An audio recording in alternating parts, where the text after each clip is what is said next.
How's it going, everybody? Today we have a super cool lesson planned for you, and that involves the Bible. Did you know the Bible is super tough? TUFF.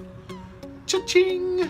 Yes, the Bible is tough. It stands the test of time. As a matter of fact, the Bible comprised of over 40 different authors, 66 books. They wrote it over a period beyond 1,000 years, and yet the story stays the same. How do you know that it's tough? Well, we start off with tons and tons of data. What do you mean by tons and tons of data? Well, first of all, you cannot change what has been written in the Bible. So when people wrote the Bible, they wrote copies, and there were copies and copies and copies and copies. Well, where that's a benefit for us today is that you can go back and you can look at the copies and you can see if people change things or if it stayed the same. And fortunately for us, it stayed the same. If the Bible were not accurate and it said on such and such a day this would happen and it didn't happen, then someone could go in and take an eraser and they could erase it and say, well, see, the Bible's still accurate because we erased the bad stuff and put in more current stuff.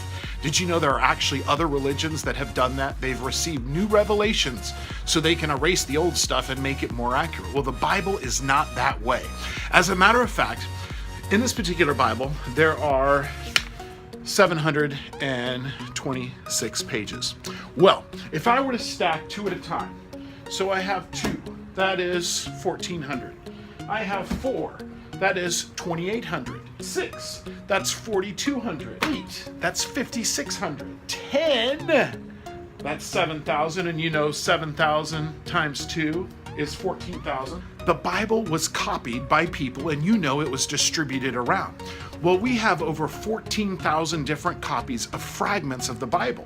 And what that means is that no one can go back and say, this is wrong, or we want to change this, because you can go back and see what it said at a different time, in a different location, even in a different language. So we know the Bible is tough because we have tons and tons of data backing it up.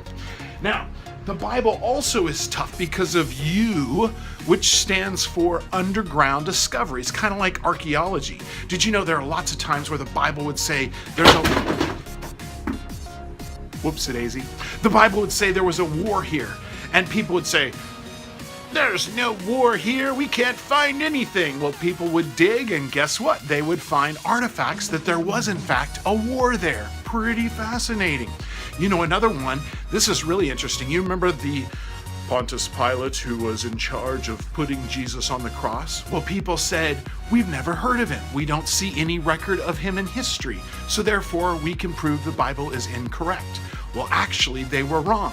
And in 1961, which isn't too long ago, granted, I wasn't born then, but some of your parents might have been, I don't know.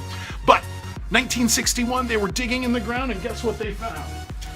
They found what's called the Pilate Stone. Now, this isn't the actual Pilate Stone, it's one that I made, but it basically said, Pilate, this is dedicated to such and such and such and such. Fact, underground discovery. The next F, which is facts. And actually in Isaiah was written at a time when everybody in the world was positive that the world was flat. But it said that God sits on the sphere, which means round, of the earth. Pretty amazing. Another fact that's pretty incredible is the fact that the Bible at Daniel's day predicted all the major empires, so the Assyrians, the Romans, and all those different guys, and even Europe today. Pretty amazing. Final F is fulfilled prophecy in Jesus Christ. Did you know there are tons of fulfilled prophecies in Jesus Christ? However, if you were to take just 8 of them, the odds are like this. Picture this, the entire state of Texas, someone were to drop a silver dollar, which is a coin about this big, and they were to lay it out so that it covered the entire state of Texas. And then you were to put a blindfold on me and drop me off in Dallas and hide 1 coin in Houston, 1 coin in San Antonio, 1 coin in Galveston, 1 coin in Richmond, 1 coin in Shreveport, which isn't even in Texas, so we'd have to go back to the border in Longview or Tyler, and even 1 out in the Panhandle, and then say, okay, on your mark, get set, go. And I would have to walk around blindfolded and pick up those specific coins where the entire state was covered with coins. Impossible. As a matter of fact, the odds of that happening are 1 with 17 zeros behind it.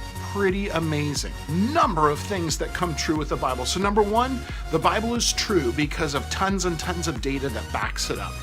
Number 2, it's true because underground discoveries continue to back it up. Number 3, F, there are numerous facts, too numerous to count, where the Bible is always true and never wrong. And finally, the last one is fulfilled prophecy in Jesus Christ. So if somebody ever says, "Do you believe the Bible is true?" you can say, "Yes, sir, I do, and it is tough."